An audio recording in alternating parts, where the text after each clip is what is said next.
teman-teman CPNS semua, selamat datang di podcast kita hari ini.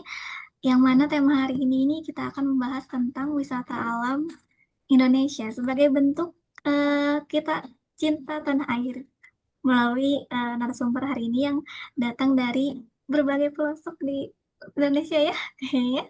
Oke, sebelum kita mulai kenalkan dulu dari MC-nya ada saya Lulu, perawat ahli pertama dari Bandung ya.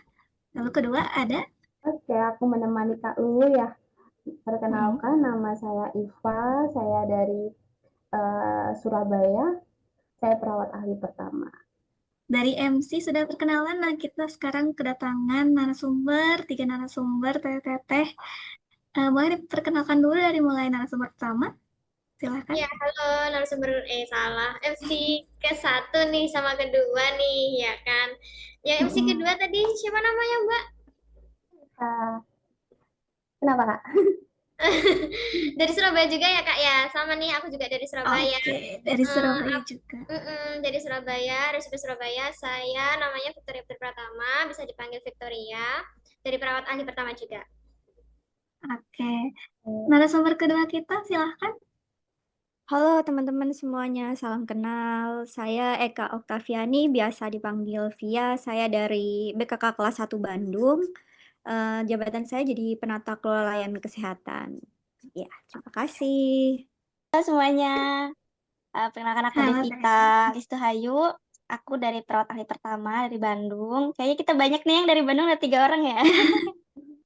Langsung saja ya. Ini kan seperti yang kita ketahui ya, wisata alam kan sangat banyak nih di Indonesia ya. Menurut teteh-teteh ini, destinasi wisata alam mana sih yang paling bikin bangga di Indonesia? Kalau aku dulu mungkin ya. boleh. Kalau Gimana, aku Teh? sih kebetulan tertarik banget sama Raja Ampat sih, Kak. Kebetulan belum pernah ke sana juga ya kan. Terus dia tuh penampakannya tuh alami banget. Terus ada hijau-hijau banget.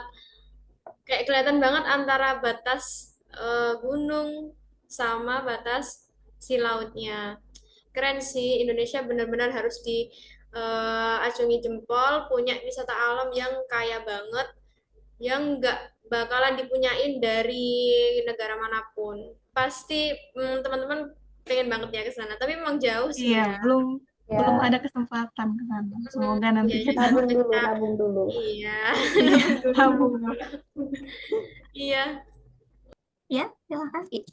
Iya, aku izin teman-teman. Kalau menurutku, aku sukanya itu di Bromo sih. Karena emang apa ya, view-nya tuh udah cakep. Apalagi kalau kita dapet pas nggak kabut ya, kita bisa dapet apa tuh namanya?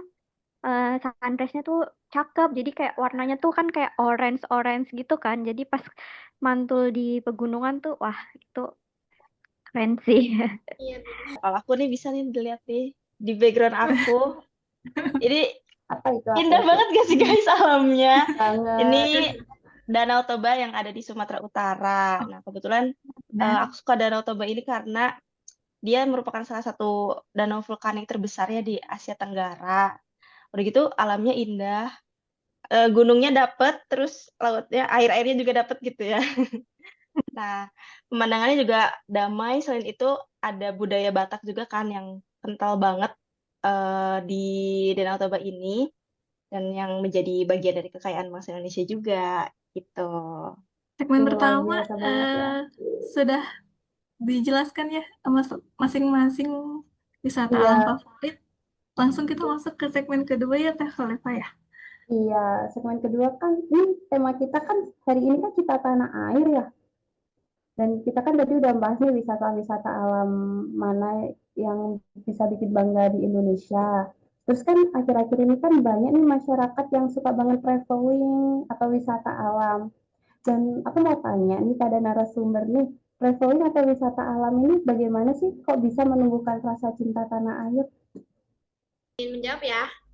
Kalau aku dari Raja Ampat sih, dia ini kan, maksudnya kita harus otomatis melestarikan juga kan ya. Contohnya dia memang ada snorkeling di Raja Ampat. Terus ya itu memang kalau orang-orang snorkeling kan memang kita ke dasar laut dan jangan sampai ngerusak terumbu karangnya sih, karena kan itu memang kekayaan alam dari kita Indonesia ya.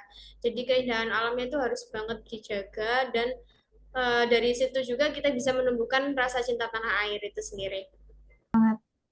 Nah, itu menjaga keindahan dari alam laut kita ya, berarti ya, dari laut kita. Iya, benar-benar. Kemudian, kalau untuk Tevia, Kak Via, gimana?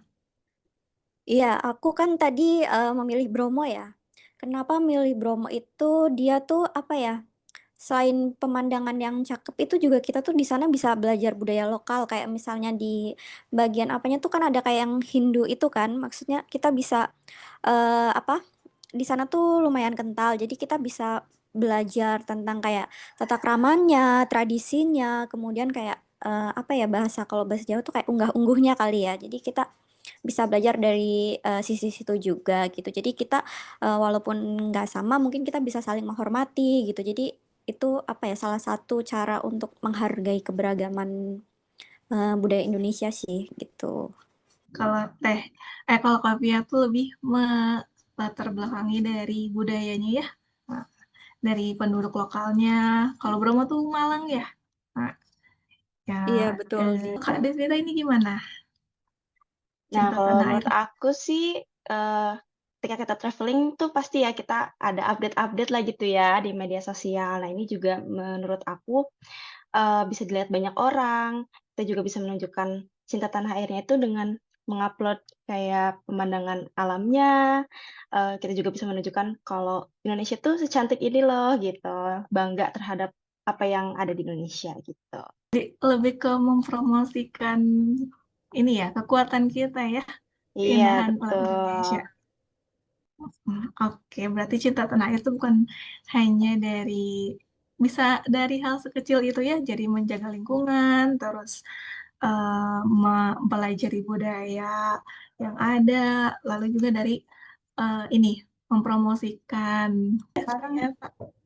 Sekarang segmen 3 ini kita akan bahas tentang visualisasi destinasi favorit.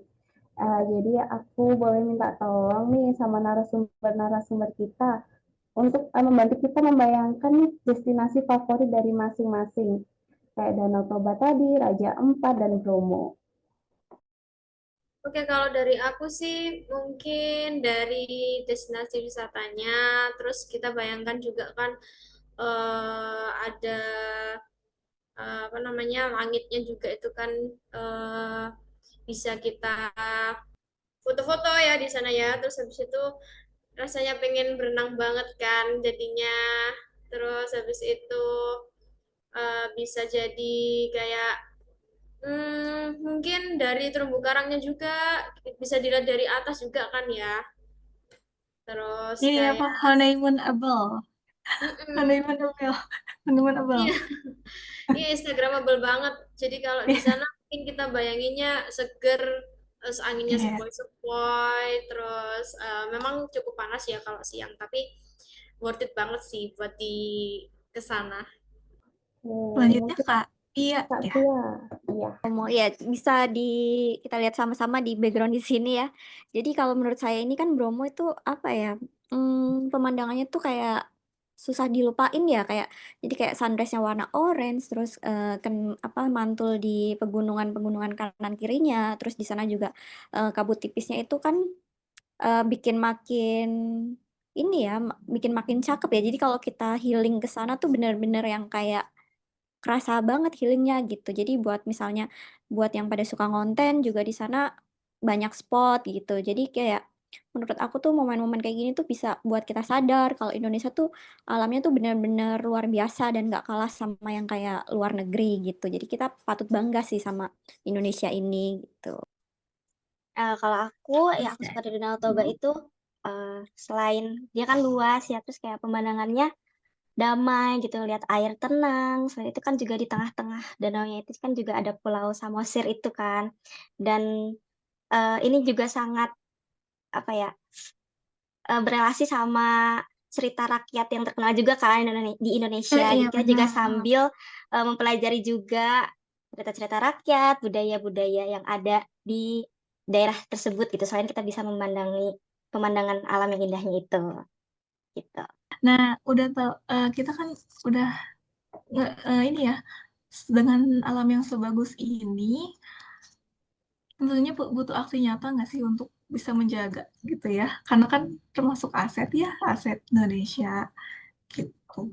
Nah, pengen tahu nih dari narasumber apa menurut TTT kakak semua, gimana sih cara aksi nyata kita untuk menjaga alam Indonesia ini? Oke. Oke, izin jawab. Kalau untuk aksi nyata menjaga kelestarian alam sih pastinya yang pertama kita jangan sampai buang sampah sembarangan ya. Karena kan memang di sana itu benar-benar kita harus jaga meskipun ada tukang bersihnya atau pemeliharaannya setiap hari, tapi kita sebagai turis lokal itu memang harus benar-benar menjaga karena itu salah satu kekayaan yang kita punya. Kalau misalkan kita nggak jaga ya kita siapa lagi yang mau jaga ya kan. Terus kalau nggak dijaga juga malah makin nggak ada destinasi wisata lagi. Terus kita juga nanti nggak bisa menikmati nenek moyang kita apa cucu kita nanti cicit kita nanti nggak bisa menikmati kekayaan alam kalau kita rusak seperti itu. Izin menambahkan ya sama seperti yang tadi Kak Victoria sampaikan. Jadi kalau menurut saya itu saat kita berkunjung ke sebuah tempat wisata adalah kita perlu menjaga budaya lokal ya. Kemudian kita berusaha supaya situs-situs yang sudah ada itu terjaga dari sisi sejarahnya, tradisi maupun di lingkungan sekitarnya gitu. Kan kita datang ke sana kan pasti jadi sebagai tamu ya. Jadi kan sudah seharusnya itu kita ikutan menjaga, terus kita juga perlu menghargai apapun yang ada di tempat tersebut, seperti itu. Iya ya, setuju banget nih sama Kak Victoria sama Kak Via. Nah, selain itu menurut aku juga kita harus dukung wisata yang ada di lokal tersebut sih untuk meningkatkan ekonomi dan mungkin apa ya, wisata yang ada di penduduk sana gitu kan. Kayak misalkan belanja oleh-olehnya dari UMKM, misalnya produk apa, makan atau misalnya beli-beli produknya dari yang UMKM. Terus kita juga harus menghormati adat yang ada di sana, atau enggak misal kita pakai jasa pemandu lokal gitu kan. Jadi saling menguntungkan gitu kan di antara sesama masyarakat Indonesia. Oke, jadi hal-hal kecil itu dampaknya pasti akan sangat besar ya untuk alam kita, dari membuang sampah pada tempatnya, saling menjaga tradisi kayak gitu ya. Oke, ini udah waktunya closing ya. Sebelum Iya, closing, bener banget ya, bener banget. ya Seru sebelum banget ya. ya Eh, seru banget pembahasan hari Kerasa ini. udah kita membahas dari bahas wisata sampai ke tema cinta Indonesia tuh ternyata Mm-mm. sederhana itu ya. Ya sesederhana itu, dari hal-hal kecil kita dapat Dari hal yang menunjukkan rasa tadi cinta tanah traveling air gitu pada ya. Indonesia. Mm-mm. Oke, sebelum Oke. penutupan, boleh masing-masing narasumber memberikan pesan singkat ya untuk pemirsa-pemirsa ini. Iya, boleh silakan. Kesan-kesan. Oke, Indonesia luar biasa banget sih, gokil alamnya. Jangan sampai dirusak ya, guys. Terus jangan sampai kita pergi ke luar negeri kalau misalkan Indonesia belum dijelajahi semuanya. Ya, jadi menurut saya selain yang Kak Victoria tadi sampaikan, jadi kita perlu bangga ya jadi masyarakat Indonesia karena kekayaan alamnya kan sangat amat banyak ya. Jadi kita juga perlu sekali untuk ikut menjaga sama melestarikan destinasi wisata alam yang ada di Indonesia seperti itu. Iya, dan cinta tanah air itu nyata ya guys. Kita harus bisa menjaga sama merawat alam Indonesia eh dan tetap bangga menjadi anak Indonesia. Luar biasa sekali ya pesan-pesan dari narasumber kita hari ini. Semoga podcast sharing-sharing hari ini bisa memberikan inspirasi untuk teman-teman CPNS yang lain ya. Bagaimana menggambarkan cinta Indonesia itu bisa didasari dari hal yang kita suka, traveling, kemudian eh, bisa dari hal sekecil menjaga lingkungan kita gitu, mempromosikan budaya kita. Gitu. Kita Terima tutup kasih ya. saja. Sampai jumpa di kesempatan yang lainnya ya. Terima Kesempatan kasih selanjutnya. narasumber-narasumber kita. Terima kasih. Terima kasih semua.